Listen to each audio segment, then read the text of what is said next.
আসসালামু আলাইকুম প্রিয় দর্শকবৃন্দ। আমরা কিছুদিন আগে একটি নাটকের কথা শুনলাম। নাটকটি মঞ্চস্থ করেছে জামায়াত নেতা আব্দুল্লাহ মোহাম্মদ তাহের। বলছে সংস্কারের নাকি আইনি ভিত্তি চায়। আমি প্রশ্ন করছি, কিসের ভিত্তি, কোন মুখে?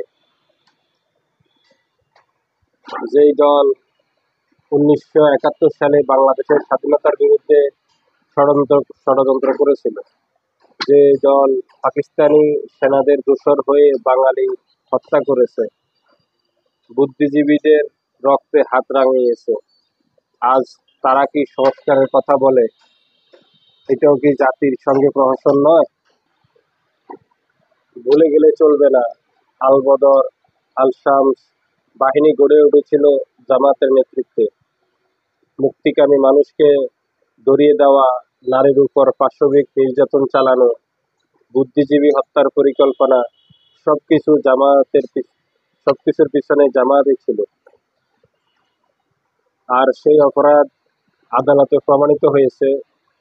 তাদের শীর্ষ নেতা কাদের মোল্লা, গোলাম আজম, মুজাহিদ যুদ্ধাপরাধী হিসেবে দণ্ডিত হয়েছে। তাহলে আজ তাহের সাহেবের মুখে যখন শুনি আইনের ভিত্তি চাই, তখন মনে হয় ইতিহাসের প্রতি এটা এক বিরাট অপমান। সম্মানিত দর্শকবৃন্দ, আইনের ভিত্তি চাইলে আগে আইন মানতে হয়। জামায়াতের ইতিহাস আইন ভাঙার ইতিহাস। জামায়াতের ইতিহাস সংবিধান অস্বীকার করার ইতিহাস। জামায়াতের ইতিহাস রাষ্ট্র বিরোধিতা করার ইতিহাস।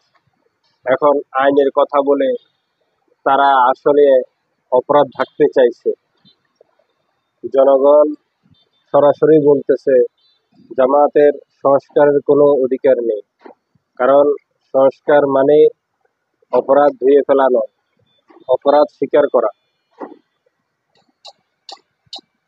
তারা কি একবারও মুক্তিযোদ্ধাদের কাছে ক্ষমা চেয়েছে? তারা কি শহীদ পরিবারদের কাছে ক্ষমা চেয়েছে? এই সকল প্রশ্ন উত্তর হলো না। জামায়াত শুধু সুবিধার রাজনীতি খুঁজে বেড়ায়। তাহের সাহেব, আপনার দলের ইতিহাস রক্তে ভেজা। যে রক্ত শহীদের রক্ত, যে রক্ত নিরীহ মানুষের রক্ত, যে রক্ত মায়ের বুক খালি করেছে, সেই রক্তের দায় মুছে ফেলা যায় না কাগজে কলমে কোনো আইনি ভিত্তির ভণ্ডামিতে। এই জাতি জানে জামায়াত ইসলাম কখনো গণতন্ত্রের শক্তি ছিল না, পাকিস্তানি হানাদারদের দালাল ছিল। তাদের কথার কোনো মূল্য নেই।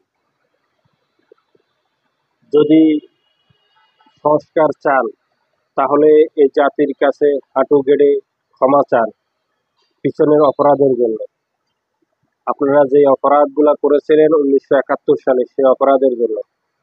অন্যথায় আপনার এই দাবি কেবল ভণ্ডামি, প্রতারণা আর ইতিহাসের সঙ্গে নির্মম পরিহাস শুধুমাত্র।